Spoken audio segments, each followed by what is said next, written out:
Onondaga County and the city of Syracuse are certainly dealing with a serious shortage of hotel rooms, but Onondaga County is making its first investment to try and help fill the gap. Joining us now, Visit Syracuse President, CEO, Dan Liedtke. Danny, always good to see you. Thanks for dropping by. No, always a pleasure.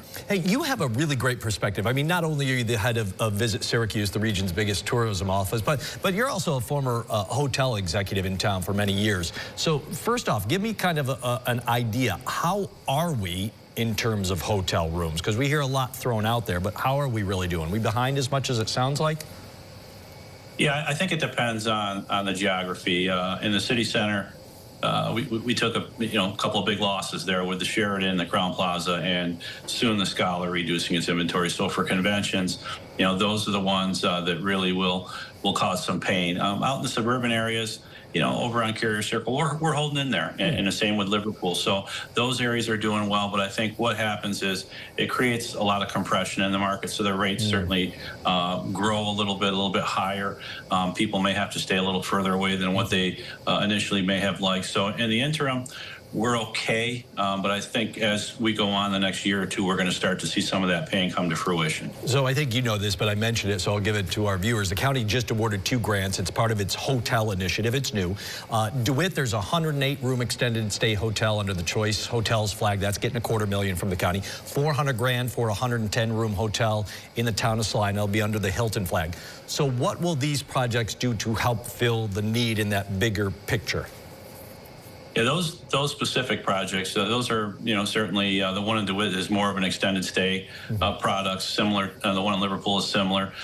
You think of all the jobs that are coming here for constructions and projects, the Micron project and other projects, real estate, we talk about the need for housing. So there's going to be construction crews here. There's a need for long-term and long-term extended stay type housing. That's where we definitely have a big need. So those 2 properties will help fill that void.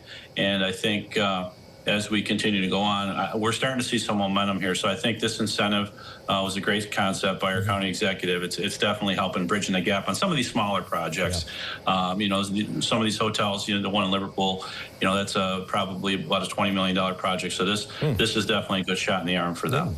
You talked about City of Syracuse. I mean, Crown Plaza, University Sheraton, those ones quickly come to mind. So how is the city position for out-of-towners, and what can we do to help make up that void for the short term, because nothing's going up immediately? Yeah, I think it's going to be short-term pain for long-term gain. I think right out of the gate, but we have to do some things differently. When the Crown closed, for example, that's about a $50,000 impact on Visit Syracuse. We're going to have to transport people out to other locations, more so in the suburban areas. And, thankfully, these customers have been okay with it. But I think in future years, when we're trying to land these larger pieces of business, it's going to be problematic. So I think the timing of it, there's no such thing as good timing. But when you talk about 81 coming down and this hotel issue, I guess we picked a good time to kind of weave the 2 together, because downtown is certainly going to be disrupted. But I do believe on the other side, we're going to have a lot of exciting new projects and have a new city. So our whole hotel inventory will be refreshed. It's sorely needed. I got 2 things I'm going to try to squeeze in the next minute and a half. So first off, there's an RFP for a hotel close to the On Center, behind the Everson. How needed is it?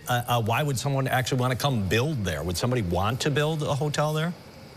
I think people are looking years down the road with 81 coming down. It's going to open up all that real estate around there. So, you're close to the hospitals, and the university are very underserved now with these hotels going offline. So right out of the gate, you can take that clientele into that hotel. It's a good location. It's walkable into downtown with a lot of food and entertainment options. So that location today might not be the most picture perfect, but with 81 coming down and reimagining that area, that is really a great spot. Yeah. Last one quick. Have we missed out, or are we losing events or conventions because of a lack of hotel rooms? At least City Center? We haven't seen that. We haven't seen that yet. It's coming. It's definitely coming. We've overperformed in this market for a long time with the walkability factor downtown. I think eventually this will take hold. For future years, we're hanging on strong. If we revisit this in 6 months, when we start getting into some new booking windows, I think that's when we're going to start to see the lack of hotels start to erode some of our base business downtown. Okay, Danny, we'll keep an eye on it. Danny Liedtke from Visit Syracuse, always great to catch up with you. Thanks so much, sir. We'll talk to you soon. My pleasure.